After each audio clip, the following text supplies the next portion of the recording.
mesdames, messieurs, shalom, bonjour, bonsoir. Et bien-aimés dans le Seigneur, nous prions notre grand Dieu, le glorieux Rédempteur, le Dieu du ciel et de la terre, le Seigneur de toute gloire, le Seigneur à qui appartient le règne, la domination, la puissance, qu'il puisse jeter maintenant son regard de compassion et de miséricorde sur vous, qu'il fasse abonder la plénitude du Saint-Esprit en vous et en moi maintenant pour que nous puissions saisir sa volonté pendant ce temps de notre étude biblique, pendant ce temps que nous allons prendre à partager de sa parole pour en connaître la profondeur, pour en connaître la révélation, pour en connaître la volonté parfaite de Dieu qui se transmet au travers de ces paroles écrites noir sur blanc, mais pourtant qui sont pleines de vie. Et nous voulons que cette vie-là devienne une réalité en nous, qu'elle prenne forme en nous, et qu'ainsi nous puissions vivre la plénitude de la grâce, la plénitude de notre salut, la plénitude de notre bien-être, la plénitude de notre prospérité. Parce que le Seigneur veut que nous puissions prospérer à tous égards, que ce soit sur le plan physique, que ce soit sur le plan professionnel, et beaucoup plus aussi et surtout sur le plan spirituel. Notre étude biblique de ce jour, nous allons la faire dans le livre des psaumes, au chapitre 23. Alléluia. Je tressaille quand je prononce ce psaume, et ce sera notre thème de ce mois. Pendant tout ce mois, nous allons parler de ce thème qui est contenu dans ce psaume 23. C'est un psaume de 6 versets seulement. J'aime que nous en fassions la lecture et que nous donnions le grand thème qui sera pour nous pendant tout ce mois. Celui-ci, l'Éternel est mon berger, je ne manquerai de rien. Nous pouvons l'écourter dans ces deux petites phrases, mais pourtant, le titre, c'est tout le psaume et tous les 6 versets de ce psaume 23. C'est ça le titre. C'est le plus long titre que nous n'avons pas pu exploiter jusque-là. Ben voilà, il est notre titre aujourd'hui. L'Éternel est mon berger, je ne manquerai rien, je ne manquerai de rien. Il me fait reposer vers le vert pâturage, ainsi de suite. Bon, voilà. Je vais d'abord faire la lecture de ce psaume pour nous plonger dans l'esprit de cette parole. Lisons ensemble pendant que les paroles de ce poème sont en train d'apparaître sur nos écrans. Au verset 1er, il est dit ceci. Ceci est un cantique de David. David dit ceci. L'Éternel est mon berger, je ne manquerai de rien. Il me fait reposer dans le vert pâturage. Il me dirige près des eaux paisibles. Il restaure mon âme. Il me conduit dans les sentiers de la justice à cause de son nom. Quand je marche dans la vallée de l'ombre de la mort, je ne crains aucun mal, car toi le Seigneur, tu es avec moi. Ta houlette et ton bâton me rassurent. Alléluia. J'aime ça. Gloire à Dieu. C'est merveilleux. Nous sommes au verset 5. Tu dresses devant moi une table.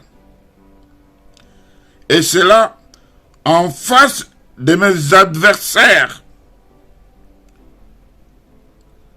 Tu oins d'huile ma tête. Alléluia. J'aime ça. Et ma coupe déborde. Oui, le bonheur et la grâce m'accompagneront tous les jours de ma vie. Alléluia. Merci Seigneur. Et j'habiterai dans la maison de l'Éternel jusqu'à la fin de mes jours. Oh Père.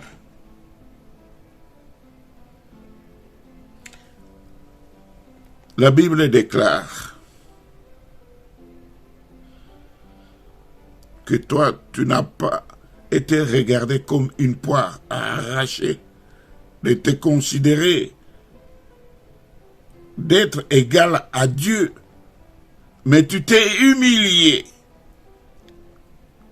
Oh, alléluia. Toi qui étais Dieu, tu as quitté ta gloire, tu t'es humilié. Tu n'as même pas considéré que tu étais l'égal de Dieu. Mais tu es venu pour mourir, pour te faire pécher. Tu ne le méritais pas. C'est moi qui ai péché. C'est moi qui méritais la mort. Mais tu es venu, tu t'es fait pécher pour que moi je sois sauvé. Ô Père, que ta miséricorde, que ta grâce, que ton précieux salut soit maintenant accordé à des multitudes qui me suivent en ce moment, là où ils sont, qu'ils soient touchés par ta grâce, par ta bonté, par ton salut divin, que tu accordes gracieusement à tous ceux qui te recherchent en tâtonnant. Révèle-toi à eux. Seigneur, entre dans leur cœur, entre dans leur maison, mets-toi à table avec eux et dîne avec eux. Scelle-les, qu'ils soient comptés du nombre de tes brebis. Oh, alléluia. Et que tu sois celui qui prenne soin d'eux et qui les amène vers le pâturage gras, vers le vert pâturage, et qui ne manque de rien. Oh, alléluia. Bien-aimés, vous savez, chaque fois que j'entends ce verset, que j'entends les paroles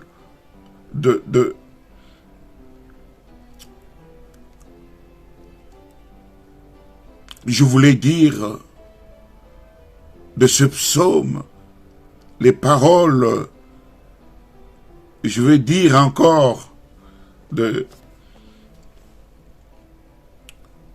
ce poème, les paroles, j'ai dit enfin, de ce cantique, chaque fois que je les entends, David les a proclamés en chantant.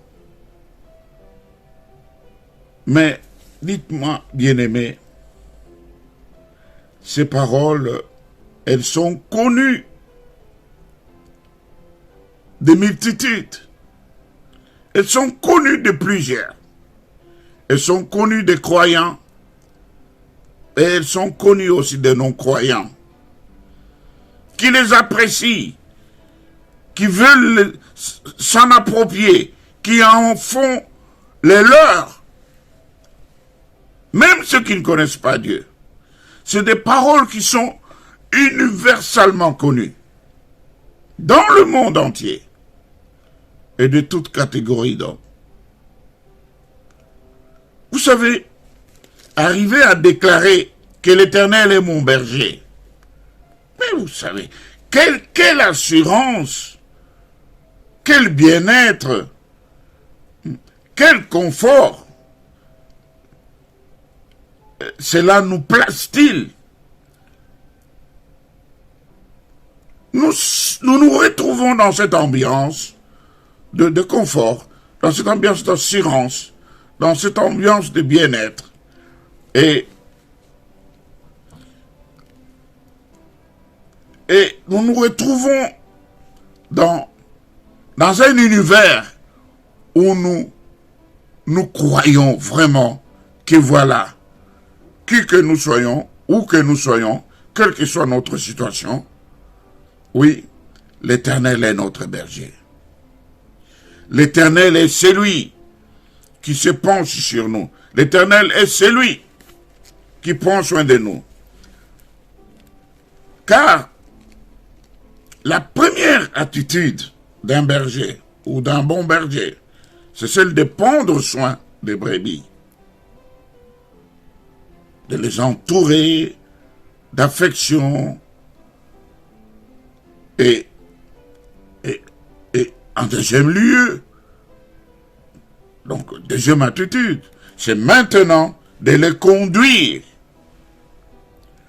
Ils peuvent les conduire dans la bergerie, ils peuvent les conduire vers le vert pâturage, et il peut les épargner des ours, des lions, des bêtes féroces qui les dévoreraient.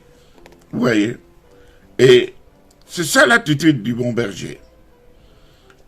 Et vous savez, pour maintenant les fidèles, pour les enfants de Dieu, ces paroles reconfortent des multitudes. Et surtout, ceux qui sortent des épreuves, ceux qui étaient éprouvés. Lorsque ces paroles passent par leur esprit, ça les réconforte. Ça les met dans un monde de confiance, dans un monde de nouveau départ, dans un monde d'assurance. Voyez-vous? Et à propos de ces paroles, de ce poème, je dirais que il y a des éminents hommes de Dieu qui ont écrit, qui ont parlé, qui ont prêché. Il y a des milliers et des milliers d'enfants de Dieu qui s'en ont approprié, qui en ont fait les leurs, qui les confessent tous les jours de leur vie. Et il a beau prier, mais il ne peut pas terminer son moment de méditation ou de prière sans réciter tout le psaume 23. Il en a fait sa propriété. Et il ne peut pas prendre un moment de prière sans pour autant proclamer le psaume 23. C'est devenu sa propriété, c'est devenu son assurance, ses déclarations prophétiques. Et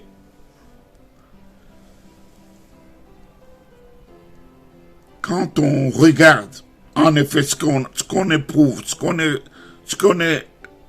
on ressent, même ce qu'on exprime, dites-moi,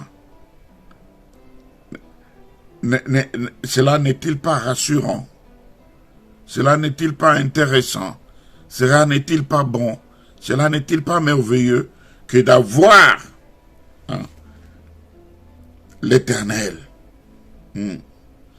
lui-même comme quelqu'un qui prennent soin de nous, comme étant des brebis. N'est-il pas mieux d'avoir l'Éternel comme ton berger, comme celui qui prend soin de toi, comme celui qui veille sur toi, que toi tu sois considéré, que tu sois une des brebis de sa bergerie. Cela n'est-il pas merveilleux? Je crois que c'est merveilleux pour vous et pour moi. Et nous avons besoin de cette assurance pendant notre périple, selon que la parole déclare que nous sommes des étrangers, des voyageurs ici sur terre. Mais nous avons besoin d'être assurés, d'être protégés. Et ce bon berger qui est Jésus-Christ, il n'est pas seulement le bon berger, mais il est celui qui a aussi donné sa vie pour ses brebis. Et lorsqu'il est revenu à la vie, il a dit, « Je suis le bon berger. » Et ça, je m'en réserve encore pour dire que ça va être le développement de notre thème pendant tout ce mois. Il sera basé sur l'évangile de Jean au chapitre 10. Nous allons le développer pendant nos prochaines séances. Mais aujourd'hui, j'aimerais seulement me limiter dans l'historique, qui serait comme une introduction sur ce thème sur lequel nous allons nous étendre pendant tout ce mois. Et ici, ce psaume, tel que nous l'avons lu au premier verset, parce que c'est le psaume de David. Donc ici, David, lorsque il écrit, il proclame, et il déclare ces paroles, lorsqu'il les réalise, lorsqu'il les vit, lorsqu'il les témoigne, lorsqu'il en fait des déclarations, il était en train de fuir son fils Absalom, qui le pourchassait, qui voulait le tuer pour prendre son trône. Et là, David ayant échappé à ces attentats, alors, maintenant, il décline. Il proclame, il déclare la confiance qu'il a en Dieu. Parce que Dieu lui a épargné la vie de la mort qui le pourchassait, qui voulait lui donner son fils. Et Dieu, quand Dieu vous épargne maintenant, c'est pour l'instant et pour l'avenir, parce que, pour le futur, je voulais dire, parce que quand Dieu vous épargne maintenant, soit de la mort, soit d'un accident, soit d'une maladie, c'est pour que les jours à venir vous soient agréables, vous soient bons. C'est comme ça que nous devons le comprendre. Dieu ne peut pas vous épargner maintenant pour que vous puissiez vivre le calvaire, parce que vous allez regretter. Voilà, l'occasion s'était présentée même pour que je meure. Pourquoi ne m'as-tu pas laissé mourir? Mais Dieu nous préserve, nous sauve toujours pour de bonnes choses, pour de bonnes œuvres, pour de merveilles qu'il aimerait que nous puissions vivre. Ce sont des paroles de confiance. Ce sont des paroles de réconfort qui sont nécessaires pour toute personne.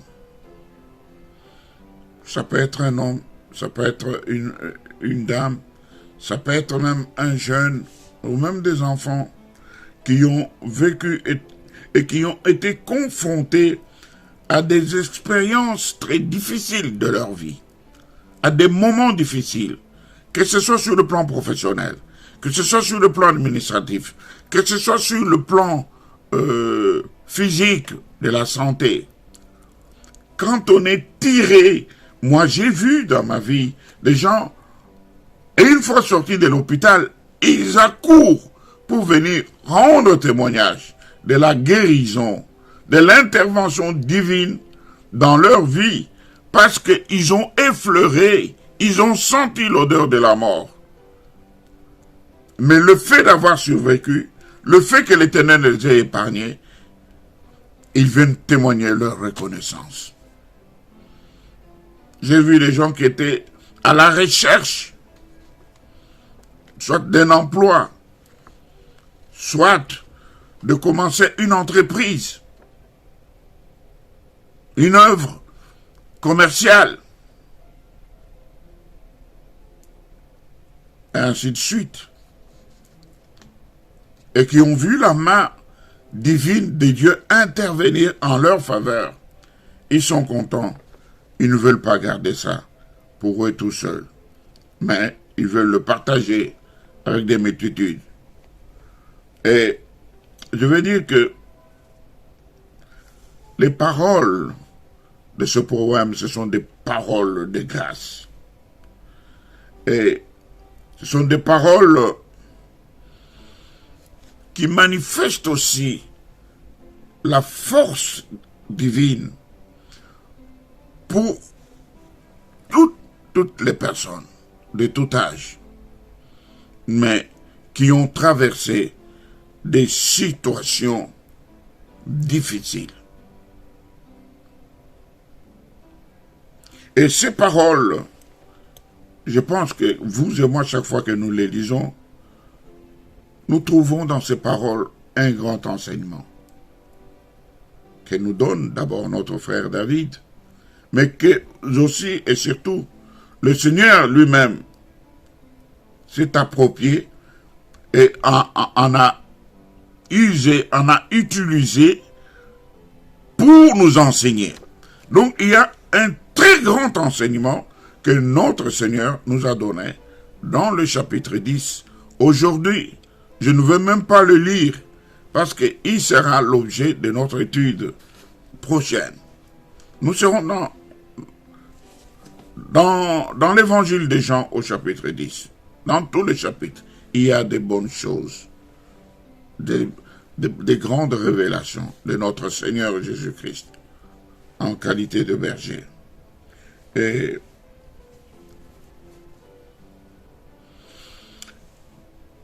il est vrai que lorsque nous lisons, j'aime bien le dire, l'Éternel est mon berger, je ne manquerai de rien. Vous savez, c'est même un cantique. L'Éternel est mon berger, je ne manquerai de rien. Bon, ce n'est pas maintenant le moment que je chante, mais je veux dire que ces paroles, j'aime bien parler du poème, j'aime bien parler du cantique, hein,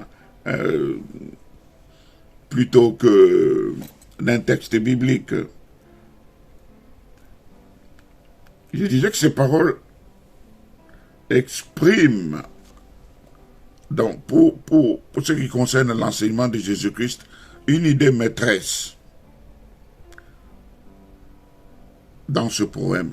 Vraiment une idée maîtresse pour tout homme, pour toute femme, pour tout enfant, de tout âge, et tout celui qui a vécu une situation qui soit difficile. Vous savez, quand l'Éternel maintenant, ou quand Jésus intervient en personnalisant ses paroles, en se mettant à la place, vous savez, et le Seigneur Jésus-Christ, qui est le bon berger. Il est celui qui reprend en main toutes ces personnes affligées, toutes ces personnes qui ont un cœur contrit, toutes ces personnes qui sortent des grandes difficultés, toutes ces personnes qui se sentaient abandonnées, toutes ces personnes qui cherchaient la face de Dieu et qui ne la trouvaient pas, qui sentaient Dieu éloigné d'eux, Dieu, je dirais même sourd, indifférent, qui ne s'occupait même pas d'eux. Mais quand il se met dans la peau du bon berger, alors il est le Dieu qui reprend en main ces personnes affligées, ces personnes qui ont besoin de l'affection, ces personnes qui ont besoin du secours divin, ces personnes qui ont besoin d'être secourues, qui ont besoin d'être guéries, qui ont besoin d'être prises en compte, qui ont besoin d'être réconfortées, qui ont besoin d'être appelées au règne, au partage, à la gloire, à la considération. Voyez-vous? Et le Seigneur vient avec toutes ces choses. Et il l'accorde, ou il comble les personnes qui en ont besoin, et ceux pour qui il est le bon berger. Les personnes qui peuvent clamer tout haut que je ne manquerai de rien, parce que l'Éternel, parce que Jésus est avec moi. Et maintenant, une personne qui se retrouve dans une telle situation où elle est secourue par le Seigneur, où elle est prise en compte par le Seigneur, où le Seigneur la comble, cette personne, qu'est-ce qu'elle fait? Elle place en lui toute sa confiance. Et elle n'aura à se référer à personne d'autre. Elle n'aura besoin du secours d'aucune autre personne, de la prise en charge d'aucune autre personne, si ce n'est que du Seigneur, qui pour lui est venu avec des solutions à toutes ses attentes, à toutes ses prières. Celui qui est venu essuyer tes larmes, celui qui est venu te reconforter comme les hommes ne pouvaient pas le faire, celui qui est venu te dire des paroles rassurantes. Rassure-toi, lève-toi, marche, prends ton lit, lève-toi, va. Aujourd'hui, c'est le jour de ton entretien. Je mettrai des paroles dans ta bouche. Tu seras embauché. Tu auras ton titre de séjour.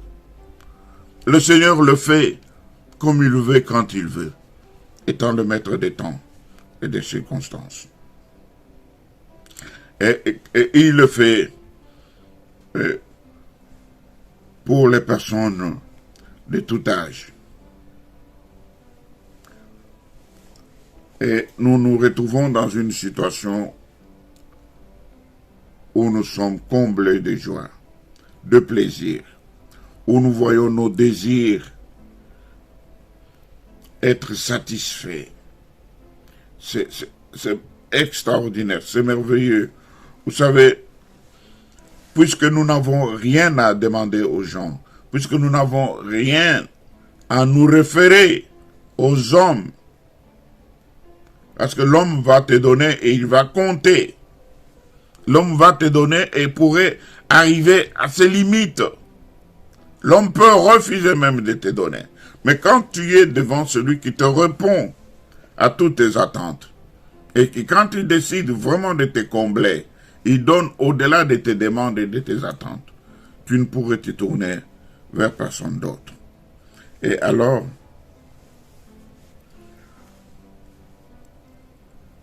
l'Éternel vous accorde non seulement le bonheur et le plaisir dans toutes ces choses, mais il veille sur vous. Il prend soin de vous. Il vous sécurise. Il vous accorde sa sécurité. Est-ce que vous comprenez cela? Et pour celui qui avait soif, et pour celui qui avait faim, l'Éternel vous donne la nourriture. L'Éternel vous donne le breuvage, vous donne de quoi boire. Pour celui qui était nu, le Seigneur lui donne de quoi se vêtir.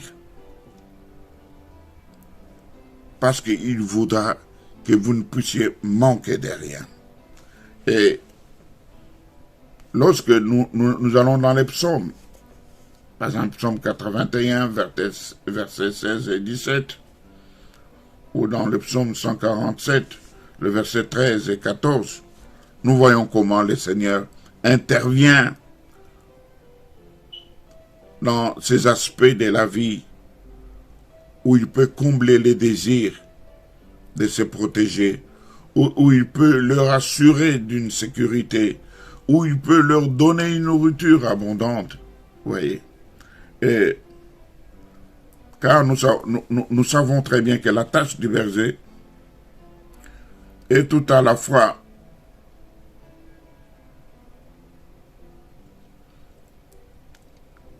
de prendre soin des brebis, de les conduire, et puis de les défendre lorsqu'ils sont attaqués, de les amener vers le vert pâturage, c'est-à-dire de les paître, de les amener là où ils peuvent manger jusqu'à se rassasier. Et quand Dieu décide de faire des choses, il les fait bien. Il le fait d'une manière merveilleuse, excellente, et autant marquée par lui. Et là, les brebis de son troupeau, ils sont dans l'exaltation, sont dans la joie, ils sont comblés, et ils ont tout ce qu'il faut. Ils vivent dans l'abondance, voulais-je dire. Et cela, Ézéchiel nous le dit au chapitre 34, le verset 14 et 15. On voit comment le berger peut prendre les brebis et choisir la bonne herbe qui est grasse, qui est fraîche, et il les conduit vers ces herbes grasses. Et les brebis mangent avec appétit.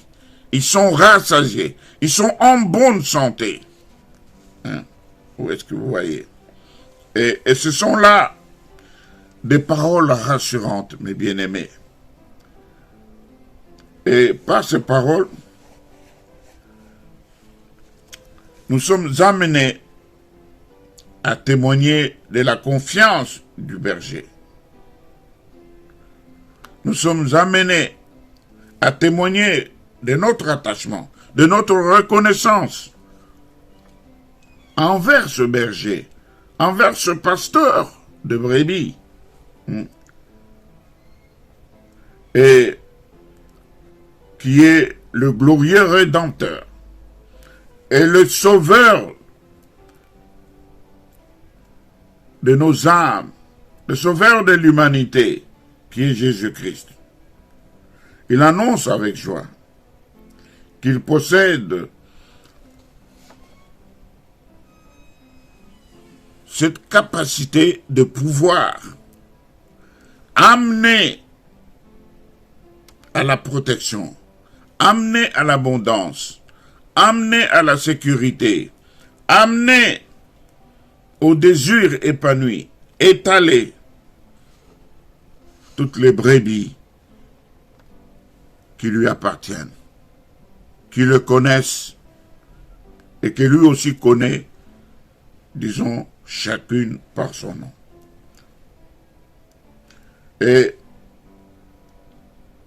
les brebis, connaissant leur maître, elles sont contentes. Elles sautillent parfois de joie. Elles font des cabrioles. Parfois, elles sont têtues.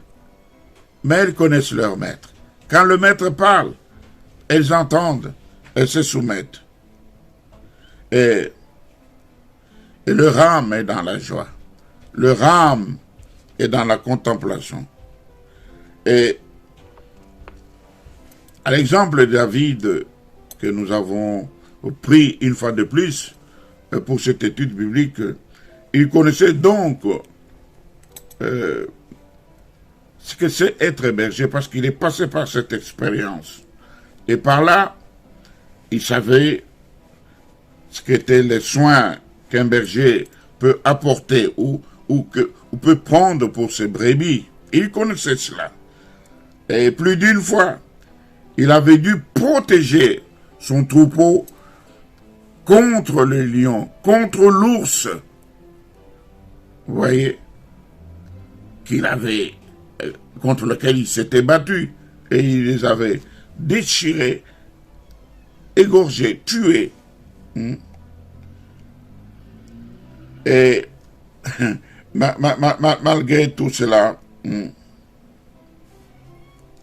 et tout danger qui s'était présenté envers le troupeau, n'est-ce pas? David était prêt à risquer sa vie. Vous savez, quand il a rencontré l'ours ou le lion, vous savez, mes bien-aimés, humainement parlant, ce sont des animaux auxquels l'homme ne peut pas se mesurer. Parce que l'ours, d'une seule gifle, il peut t'arracher toute la face. Avec ses griffes, il te crève les yeux et il t'arrache tout le visage. Le lion peut te saisir, t'étrangler d'un coup. Donc, c'est pour dire que le berger a été prêt à donner sa vie pour ses brebis. Et c'est ce qu'a fait le Seigneur Jésus-Christ. Et je vais dire que, vous savez, lorsque David chante ce cantique, ce fut dans une période, je dirais, une période paisible de sa vie. Mais cette période succédait des temps agités, des temps difficiles, des temps où il était poursuivi par Absalom. Nous n'avons qu'à faire un petit pas en arrière.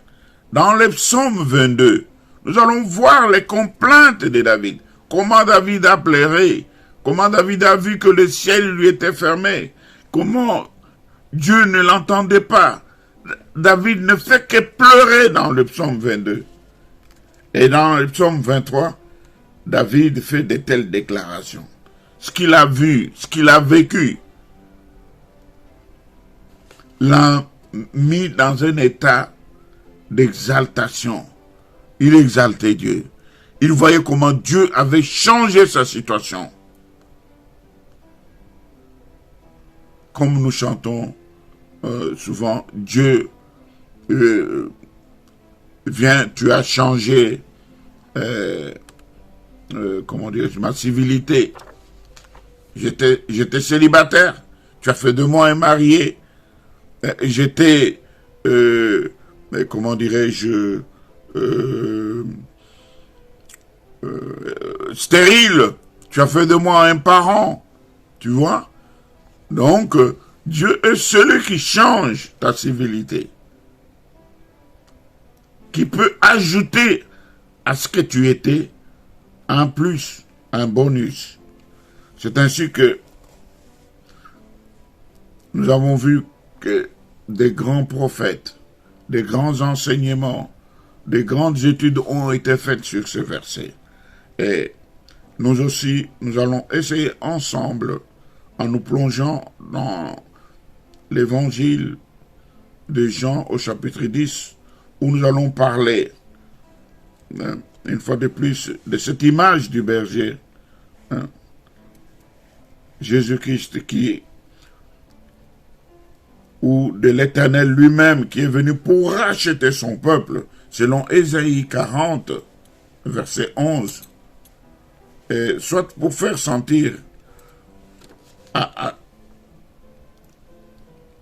la face du monde, à tous ceux qui vous voient, à tous ceux qui vous entendent, à tous ceux qui vous critiquent, à tous ceux qui se moquent de vous, hein, comment Dieu est celui qui écoute, est celui qui secourt, est celui qui s'approche de ceux qui le cherchent. Dieu se laisse trouver par ceux qui le cherchent en esprit et en vérité. Et il leur apporte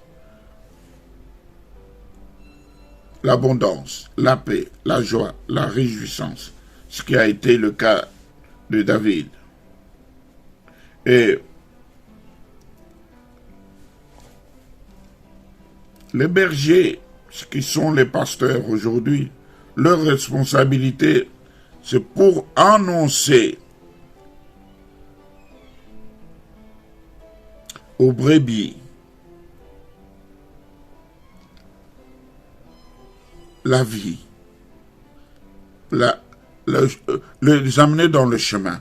Vous savez, quelque part, il est écrit, ta houlette et ton bâton me rassurent. Vous savez, la houlette, c'est quoi?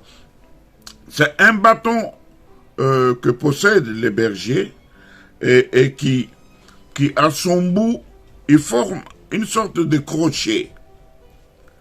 Et ce crochet-là, c'est pourquoi? Tellement le berger n'a pas envie de faire du mal à la brebis, il ne peut pas taper dessus.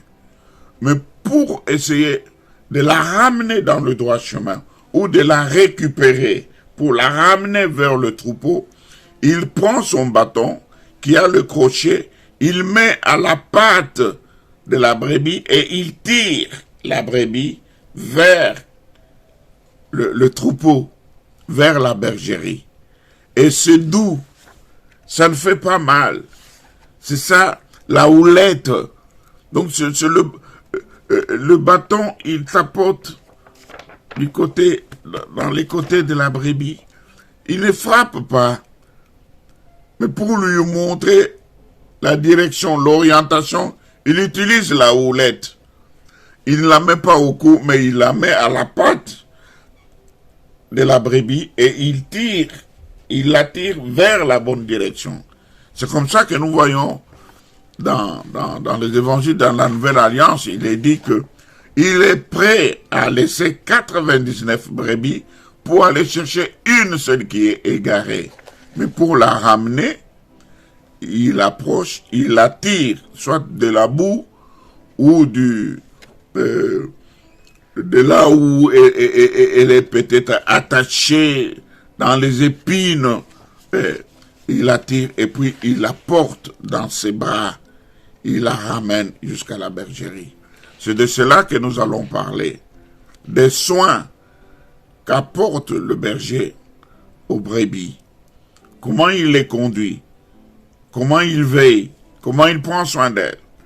C'est là la base de notre étude biblique. Nous allons nous y étendre pendant tout ce mois. Je vous assure, il y a des bonnes choses que nous aurons à apprendre de la part du Seigneur en tant que berger. Soyez abondamment bénis. Que le bon berger, oh alléluia. J'aime encore, pour terminer, lire ces 6 versets. Ce sera ma prière aussi. L'Éternel est mon berger.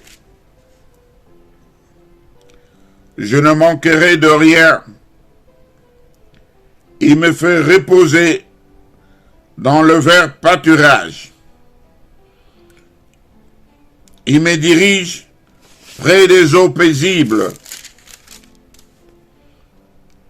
Il restaure mon âme.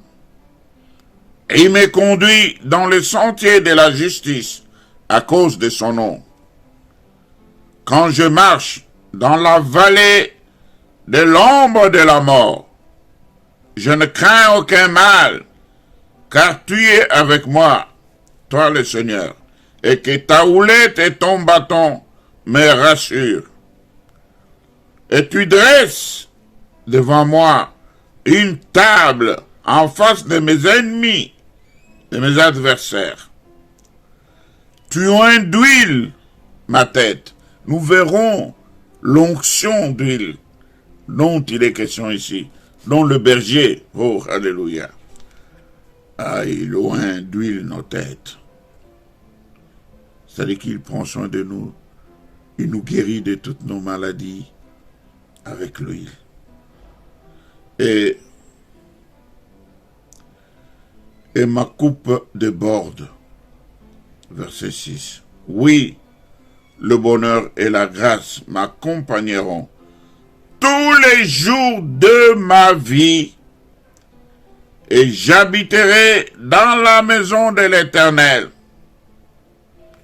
jusqu'à la fin de mes jours. Alléluia.